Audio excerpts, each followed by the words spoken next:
Hello and welcome back to the 140 Days podcast. It's February 6th today here in the studio. This is Mireles and Victoria Fajardo. Today we'll be diving into the State of the State address and school vouchers. Sort of. This past Sunday, Governor Greg Abbott gave the State of the State address. Michael, could you tell us a little bit more about that? Yeah, there are a couple of emergency items that he outlined that he wanted to be passed this legislative session. And what is an emergency item? Emergency items are essentially what Abbott wants fast-tracked through the legislative chambers. Typically, a bill can't be passed within the first 60 days that the legislative session starts. Because these are emergency items, they can go out of committee and onto the floor of either House or Senate as soon as possible. So what were the major takeaways of the State of the State? He did mention that they wanted to make an investment in water infrastructure. He specifically called out regions like the Rio Grande Valley that has been struggling to keep water supply for farmers. He also mentioned that he wants to increase teachers' average salary. This is something that they actually tried to get passed last legislative session. I will say that Abbott played a role in not letting this happen. There were other emergency items that he outlined. One, for example, was making more investments in vocational training. They also mentioned that they were going to set up a cyber command center. A cyber command center? Yeah, so basically setting up some sort of entity to prevent cyber security attacks from happening. Oh. He also declared reducing property taxes as one of the emergency items. I think the question that a lot of people have is, how exactly are you going to do that? The state of Texas has been pushing the reduction of property taxes for a really long time. We did it in the last session as well, but always the question is, where's the money coming from to do that? And the last emergency item that I want to go over is what Greg Abbott referred to as school choice. Victoria, we just saw that there was some movement on a quote-unquote school choice bill in the Senate. Tell us more about it. Right. So last night, SB2 was sent through to the K through 12 committee, and it got approved, and now it is on its way to the House. And what's the bill? Senate Bill 2 is relating to the establishment of an education savings account program. That's a voucher bill. Not necessarily a voucher bill. There is a difference between a voucher and an education savings account. A voucher is money that is given to the private school, and the education savings account is like a bank account for parents, and they choose to use that money for tuition or books. The legislation would create a education savings account that would provide Texas parents with $10,000 of state funds per student to subsidize the cost of private schooling. And it takes on an additional $1,500 for children with disabilities. So you're giving parents roughly $10,000 to be able to go to a private school that would cost tuition. How much of this is coming from the state budget? This is about $1 billion. Okay.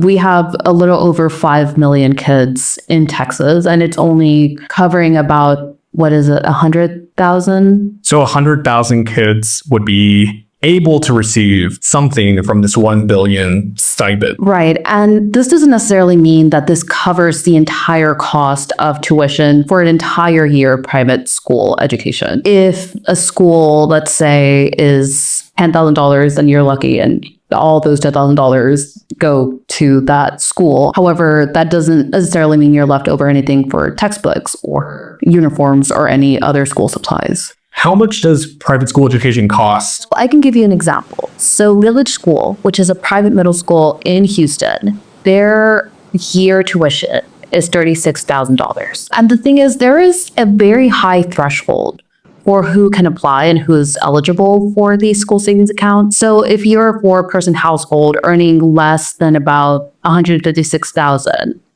then you're eligible for these school savings account. However, that is such a high threshold. I'm wondering who is actually going to be able to afford that $36K tuition if you're only getting $10,000 to support the costs. Right. And some of the criticisms for this SB2 is that this is essentially a $10,000 coupon. Texas is not the first state to do this.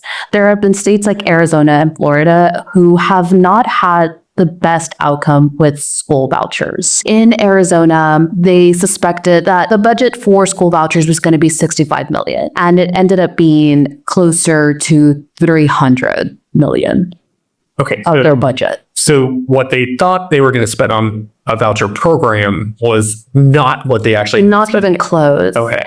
And what happened is that now they're slashing other items from their budget. So like water infrastructure.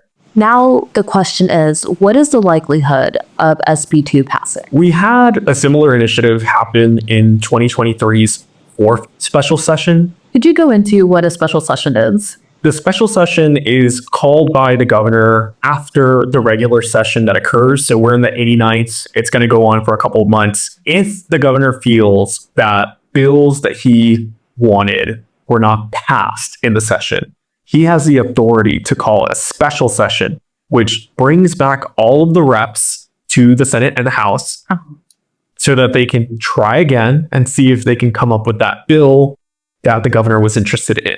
So in 2023, an education bill titled HB1, House Bill 1, was filed late in the year. It was this huge education bill that included an increase in how much students were getting for the school year. It also had a one-time $4,000 bonus for full-time teachers, counselors, nurses, and librarians. So SB2 does not have any bonuses attached to it. The way that it's set up now, SB2 does not have anything about teacher pay raises or a one-time bonus. Okay. But the biggest thing about this bill, HB1, which was filed back in 2023, was that it was also setting up an ESA, an educational savings account. This bill was something that Abbott really wanted to pass, but it was ultimately killed because of the ESA program. An amendment was filed in the House to take out language about the Educational Savings Account program from HB1. In the Rio Grande Valley, all of the Democrat reps on the House side voted in favor of the amendment to strip the ESA program from the bill, except for Sergio Munoz Jr., House District 36, who was absent. He did not vote. And on the Republican side, Janie Lopez and Ryan Guillen, they actually voted against the amendment to take out the Educational Savings Account program from the bill, essentially saying that they wanted to keep it there. This amendment sent the whole bill back to committee and it died. No ESA program, but also no bonuses for public school officials. This time around, there's a bit more concern. Some of the rural Republicans who voted to kill the bill aren't here anymore, meaning they're not the actual office holders for those districts. Abbott has been bragging as of late that he has the votes that he needs to pass this bill through the House. Michael, I'm curious. Why does Abbott want to pass this bill so badly? It's complicated. When you look at the data, programs like the ESA, they don't really do much to improve educational outcomes overall. Some would argue that Abbott wants to make sure private schools can be bolstered by this, essentially what you had called a coupon, so that more kids get enrolled. There's also the argument that a lot of these private schools are run by religious organizations or just special interest groups who maybe have a say with Abbott and want him to pass programs like these. Hey, it's Victoria. Before we continue with the rest of our conversation, we got word that while we were recording this episode, Greg Abbott came to Harvest Christian Academy in the city of Edinburgh to talk to the public about school choice. We tuned in, and there are a few things from his speech that are worth mentioning here. Take a listen. When we finish this session, we will set all-time record highs for the most funding for our public schools than ever in the history of our state. He starts off by saying that he wants to raise the average funding for public schools to an all-time high. But then he makes a funny comment about money. More money doesn't always necessarily lead to better results.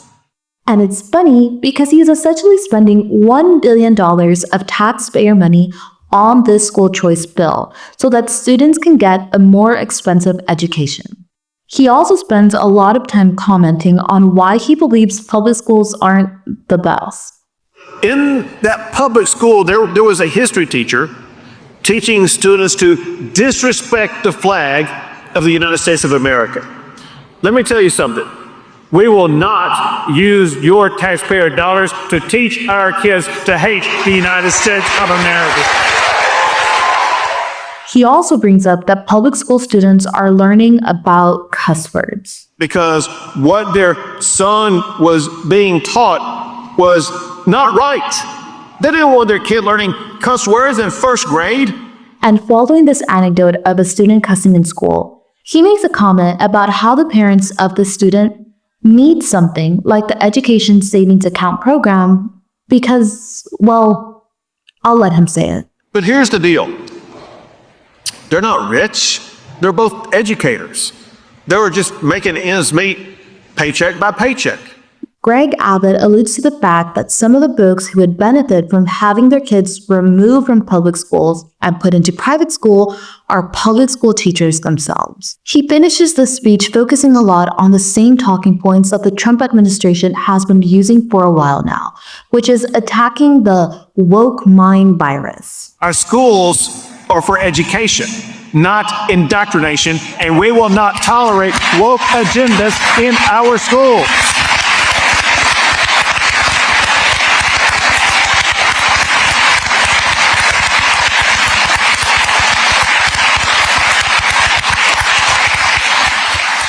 Our final comment on this intermission is this. Whatever issues Abbott is fighting within the public school system, it serves as a good reminder to not only him, but everybody else, that the public school system in Texas is run and designed by Texas. Now back to the show. Victoria, more locally, what have our reps been up to? We have Adam Hinojosa, Republican from District 27, which includes Cameron County. He actually co-authored the Education Savings Account bill. He was a co-author of SB2. Yeah, he is a primary co-author of SB2. Mm-hmm. And like you mentioned earlier, Michael, the Valley has historically been anti-school voucher. Is this attitude of anti-school voucher, I guess my question is, will this attitude hold for this bill? The thing is, the district touches the border. He's on the Education K through 12 committee. It may be a large effort from Abbott and other supporters of this Education Savings Account bill to move the Valley in a different direction when it comes to education. There's a lot of co-authors, but having him specifically on this committee as a co-author puts more weight into the bill. It sounds like it'll be a tougher fight for Valley residents to kill this. I agree.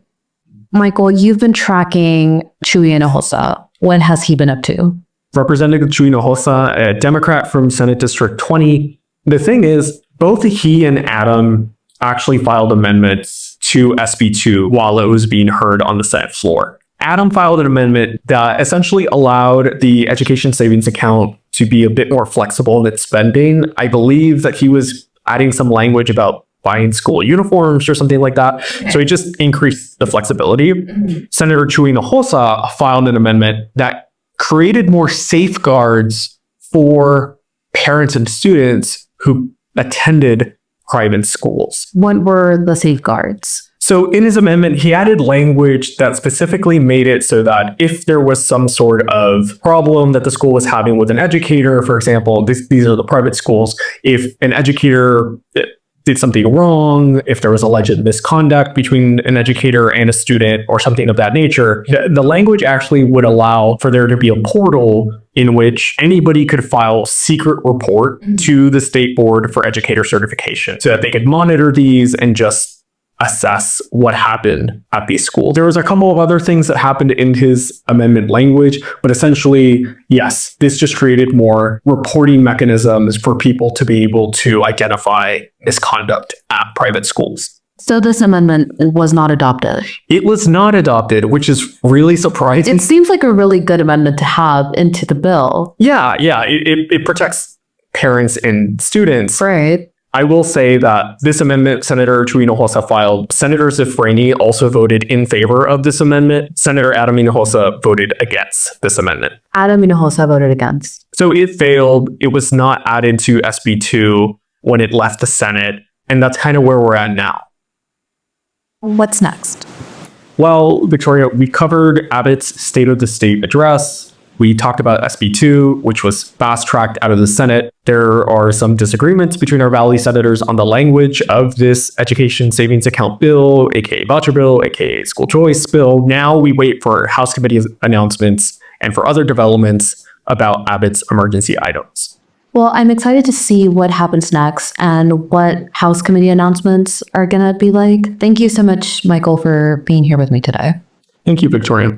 You can catch the 140-Day podcast on our website at lupanet.org, on YouTube, Spotify, and SoundCloud. And don't forget to follow us on Instagram, TikTok, and X at lupe_RGB and our Facebook at La Unión del Pueblo Entero.